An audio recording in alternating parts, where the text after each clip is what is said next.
siya magturo sa mga bata. Minsan pag umaatin ang mga bata, pinatututo niya na hindi dapat sila mag-away sila dahil nababayaan mga magulang pag nag-away mga bata, gano'n. Siya po'y magaling at hardworking po siyang teacher bilang teacher na nagtuturo sa amin ng ALS. At siya po'y matyaga sa amin. Bilang ganito na ang edad ko po, nais ko pong ipakita din sa mga anak ko na kahit ako'y matanda, gusto kong tapusin ang aking pag-aaral na noong bata pa ako'y nahinto ako. Gawa ng kulang sa suporta ng magulang at magulong pamilya. Gusto ko pong tularan si Teacher Pe para po matuto po yung mga batang magbasa. Dito sa La Huerta Elementary School namin nakilala si Teacher Fe. 20 taon na siyang nagtuturo dito, kung kaya naman sinusuportahan siya ng kanilang eskwelahan sa kanyang pagtuturo ng alternative learning system. Napakahalaga na tulungan sila sapagkat sa pamagitan ng ALS, ito yung mga kababayan natin na lalo na nakatira dito sa slum area, hindi lahat ay nagkaroon ng interes na pumasok sa formal na school. Karamihan sa kanila mula sa magulang, sa mga anak, hindi nakatapos ng elementarya.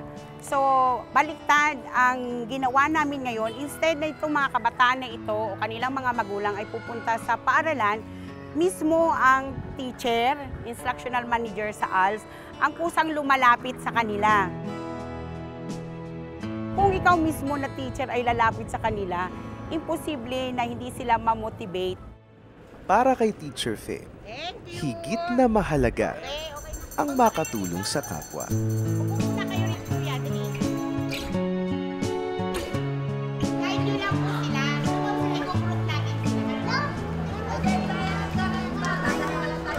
May honorarium ang teacher dito every month, pero hindi lahat ng buwan ay stable ang bigay sa amin na honorarium. Kahit na meron, hindi sapat ito. Pero hindi yun eh. O kayong tatlo, magbasahan kayong tatlo. Oo. Ang serbisyo mo para sa mga bata, tulungan sila. Itinuturing na ring ina ng mga estudyante si Teacher Fe dahil sa kanyang mapagkalingang pagmamahal.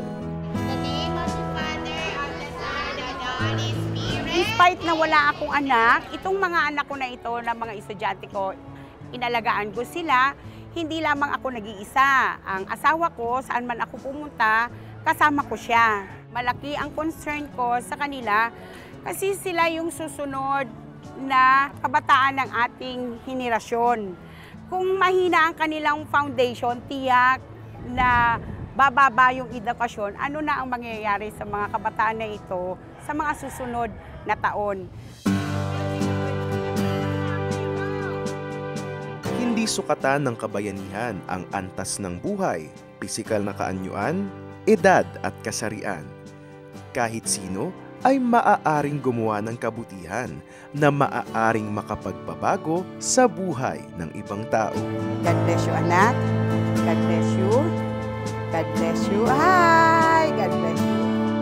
Isang kaibigan, isang guro. Isang bagong bayani.